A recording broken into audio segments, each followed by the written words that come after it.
Anyway, Sen, ito mukhang puro daw po talagang pasulong. Ito pong pagharap ni Ramil Madriaga Sino diyan po yun? sa Kamara ng Representante. Nabalitaan ko nga. Sa pagdinig dyan, mukhang gagamitin yata itong state witness, Sen. Ano ito eh? Surprise witness. Hindi naman surprise, kundi in-expected naman ito. Ito ho ang pinagkaguluhan ng Kamara ng Representante. Pinagkaguluhan. Pinagkaguluhan po, Sen. Bakit? Mukhang... Kasi ako, sa totoo lang, Opo. wala pa akong nakita kahit anong klaseng episode ng kanilang nababalitaan ko lang. Ganun ba? Hindi ko na papanood. Napapanood, yun nga po. Ano yung salita mo kanina? Na Nung surprise witness daw po. Inimbitahan daw po ito para sabihin at Di parang ipaliwanag. ito ka mo, parang Surprise witness nila. may sinabi ka parang ito yung pang surprise ba yung sinabi mo? Opo. Sige. Kasi nga raw ho, Bakit yung surprise? marami daw po itong alam at di umano ay pinagkakatiwalaan daw po ito ng dating Pangulong Rodrigo Duterte at saka ni VP Inday Sara Duterte, Sen. At ito daw pala ay nagdi-deliver ng mali-maleta, dapol bag ng salapi sa mga kakilala ng dating Pangulo at ng pangalawang Pangulo, Inday Sara Duterte. Kung surprise witness siya, bakit siya nilabas ngayon? Para daw po talagang maidiin, makakita ng probable cause. Kasi di ba sa Justice Committee ng Kamara, yun lang ata ang hinahanap nila, Sen, di ba? Probable cause. Alam ko kasi, by stages yan, di ba? Opo. Kinakailangan makapasa ka dun sa sufficient inform. Sufficiency Una po yan. inform. Opo, oo. Tatlo yan sufficiency inform, Substance. sufficiency in substance, Yes po. at saka the complaint alleges sufficient grounds, parang ganyan. Okay, oo. Kaya kailangan merong determination of whether or not the complaint Mhm. alleges sufficient grounds. Opo. So nag-declare, di ba, sabi niya, ang pagkakaalam ko, nag-declare ng sufficiency of grounds Yes po. O di sapat na yon. Bakit nagkakaroon ng hearing? Yun ang aking tinatanong sa'yo. Hindi, sabi daw kasi mukhang nare-required na rin po ata siya na magkaroon ng, dati tawag nila mini trial para, kumbaga sa fiscal daw po, pagkariwang kaso, magkaroon daw po ng basihan para maiakyat sa korte yung kasong kinakaharap ng isang tao. Hindi, mali yun. Ganun ho ba? Kasi nga, yung impeachment kasi, Opo. kung ikukumpara mo sa pangkaraniwang kasong kriminal, Yan, opo. Oo. ito kasi hindi naman kriminal, hindi civil Hindi It's po. more on political Mm-mm. Ipaghalimbawa mo, kaya nga merong ang tinatawag nating maghahabla sa kanya, House of Representatives Opo. Kaya nga sa setup natin, magsisimula yung impeachment sa House. Yes po, sa Kamara, oo. At pagkatapos na establish nila yung kanilang course of action, kung tutuusin mo sa regular course of action Opo. Sa House naman, articles of impeachment. Sa mga tin, kung ilang pananagutan ang gusto nilang gawing para ihabla siya. Halimbawa, 10 articles. Prosecutorial ito Opo. Kaya nga ang tawag doon sa mga maghahabla, prosecution. Yes po. Kaya sa tuntunin ng House, meron silang i-elect na 11 prosecutors. 11 prosecutors, yes. Sa mga tweed, ang nature ng impeachment proceeding sa House, inquisitorial lang siya, parang preliminary investigation. Opo. Kapag ka pumunta ka sa piskalya, hindi nagtatrial doon Ganun ho ba? Sapat na sa piskal yung madistinggin niya. Kasi noon, lalo na noon Opo, oo. ang quantum of evidence noon ay probable cause. Opo, oo. So masyado siyang mababaw na basta naisip lang ng piskal na May batayan ito. Okay ito. mukhang dapat ko talagang ihabla to. Isampa na sa korte So yan. pag nagsampa siya sa korte, aarestuin na siya. Opo. Probable cause. Pero ngayon kasi, binago na yun Okay. Ang quantum of evidence, ay yung tinatawag nilang prima facie, Prima facie, opo. with sufficient certainty of conviction. Ganun Yes po. Kaya ngayon, pag sinabi mong prima facie, almost ano na yun eh, almost sigurado na may kalalagyan to. Yung inireklamo, tama kayo. Oo. Ngayon, kung surprise witness si Madriaga, ba't nilabas nila? Kasi itong mga sinasabi nila ngayon ang talagang trial sa sa Senate eh. Ngayon lang nakikita ko na yung halimbawa, pag nakita ko yung testimony niya, di napaghandaan ko na siya, ito tatanungin ko siya ng ganito. Tatanungin ko ganito. Paano kung lahat ng tinanong ko bumagsak siya? Eh di wala. Kaya nga yung piskal, sasabihin niya lang, ikaw ba si Madriaga? Opo. Tetestingin niya lang eh. Kuminsan ang daming nahuhuli sa piskalya pa lang eh. Piskal, Kasi nung nagtatrial pa ako sa bandang Laguna. May nauna eh. Pero kasi maliit lang yung opisina. Ito muna yung nauna. Attorney Nelson Lubao. Yan. Asan ang ano mo? Sir, wali ka. Asan yung akusado? Asan yung complainant? Ito. Complainant, halika. Sabi ng piskal. Ito ba ang iyong salaysay? Ito yung complaint mo? Opo. Nako. Di ba puro kasinungalingan ito? Di ba tinuruan ka lang? Ganun sabi ng piskal, kasi po, ang abogado po patay na siya. Ganun lang naman ang ano eh. So pag na-establish niya, kahit na tinakot niya, pero mo ba ito? Opo. Kahit anong gawin niya. Sige, okay.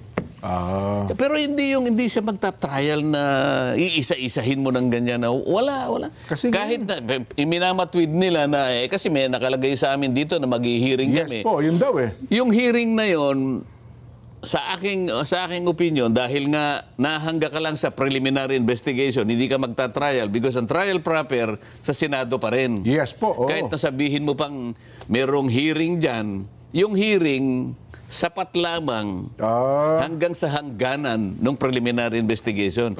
Hindi siya trial para ma-examine mo yung merits nung daladala niyang siguro ang sinabi niya halimbawa, affidavit, ikaw ba si Madriaga? Ito ba ito yung ganito? Ganito ba ito? Pirma mo ba ito? Ito bang taong binanggit mo rito buhay? Ito bang ganito?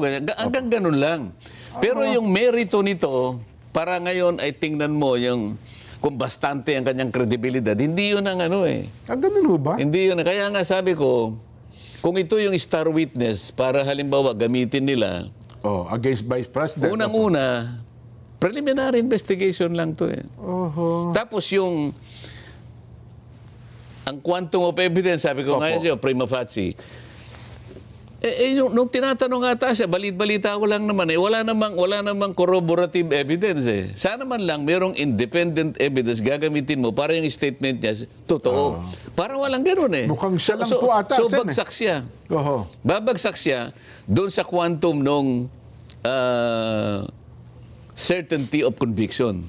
Kasi kailangan admissible, kailangan corroborative. Paano mag-admissible meron daw checking Yun. Isa pa yun. May hindi nalabas ng cheque. Ito nga yung sinasabi ko, dito pa lang, lilitaw na yung bakit sila nagpakadalubhasa na ilabas ito kung ito pala yung kanilang pambato? Hindi, pero sa akin lang naman, Kung wala man daw po mga corroborative statements, baka naman daw po sa mga dokumento, mga hawak nitong papel. Kasi mukhang maglalabas daw po siya ng bank statement. Naglabas daw po siya ng waiver para makita ang kanyang mga record sa bangko. Hindi nga ganun ang tuntunin eh. Ganun ba? Kahit nasabihin pa nilang nakalagay sa rule namin kasi hearing o kaya trial. Pag binangga mo yung tuntunin na yun sa liwanag ng Constitution, hindi kasali doon eh.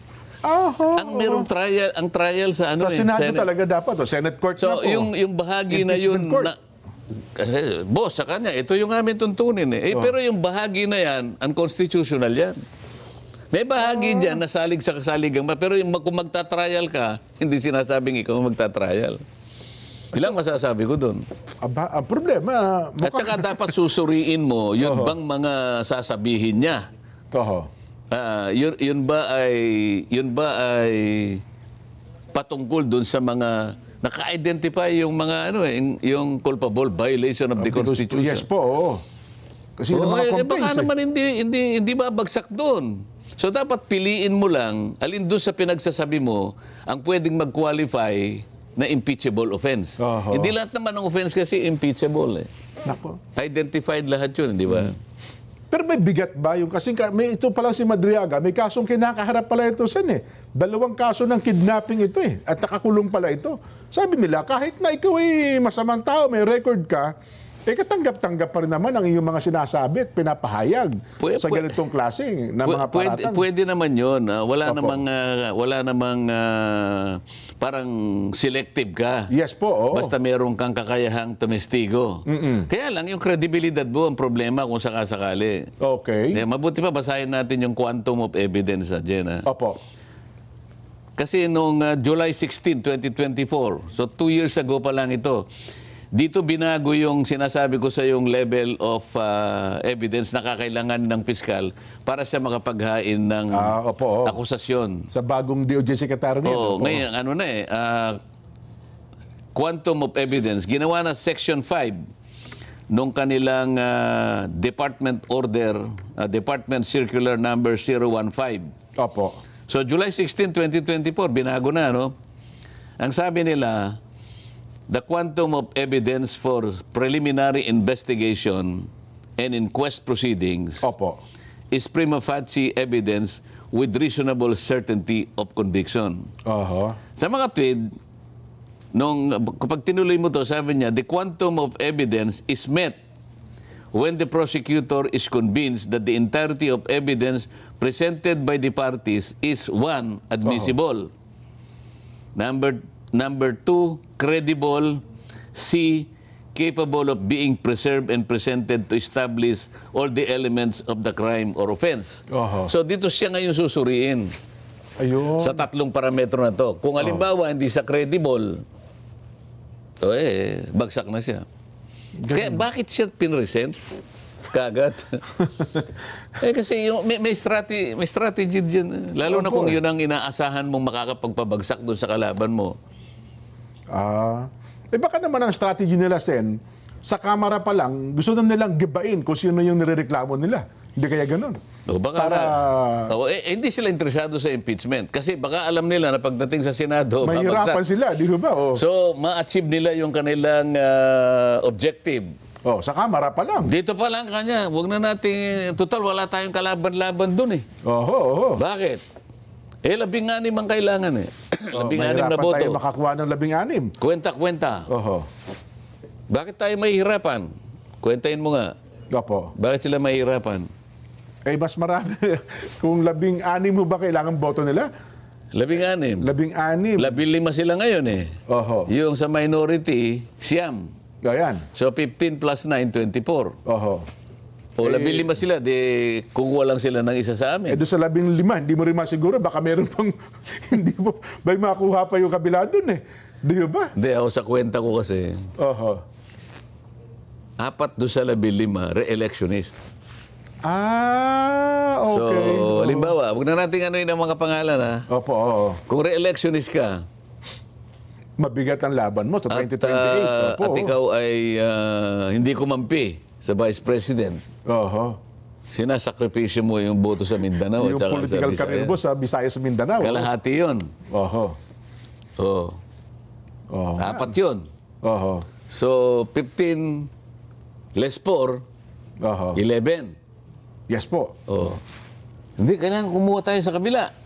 Ayan, Kaya natin takutin yung ano doon, yung 3. Kunyari, nakakuha ng 3. Oho.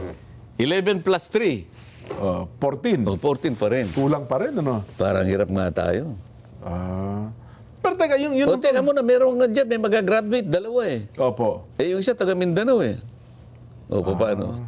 Okay. Yung isa naman, yung kapatid niya, baka yun ang kakandidato. So pagka bumoto siya ng laban. mali. Oo. Paano yung kapatid ko? Baka hindi... Hindi man.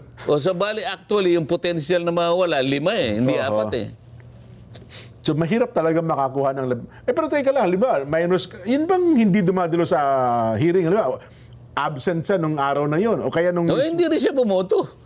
Ganun ho ba? Hindi pero ba? ang basihan pala, 24 ang pinag-uusapan, boto 16 for conviction. Ganun, Eh wala siya, paano siyang boboto sa paglabing-anim? Hindi pa magiging bilang nun, dapat 23 na lang kasi, halimbawa, si Bato, Sen, Oo. laging wala eh. Oh, paano siyang boboto sa 16? Wala nga siya. So hindi na ang basihan mo 23. Hindi. Hindi, 24 pa rin talaga ang basihan mo. 24 pa rin. Ayun pala yun. Dahil nga siguro ganun, Sen, kaya sa Kamara pala kinakailangang magiba na natin, magawa na natin yung ating motibo. Oh, kaya nga naniniwala ko dahil nga tinanong ko sa iyo, bakit Opo. siya pinresent? Kung surprise witness. Oho. Kasi sabi niya, kasi ito na lang ang pag-asa natin eh. Halimbawa ganun eh. Oho. Doon wala tayong pag-asa. So dito man lang Sa makaano tayo. Kamara pa lang, Ayan. mabigat ang laban nga pala, no? Mm. Ay,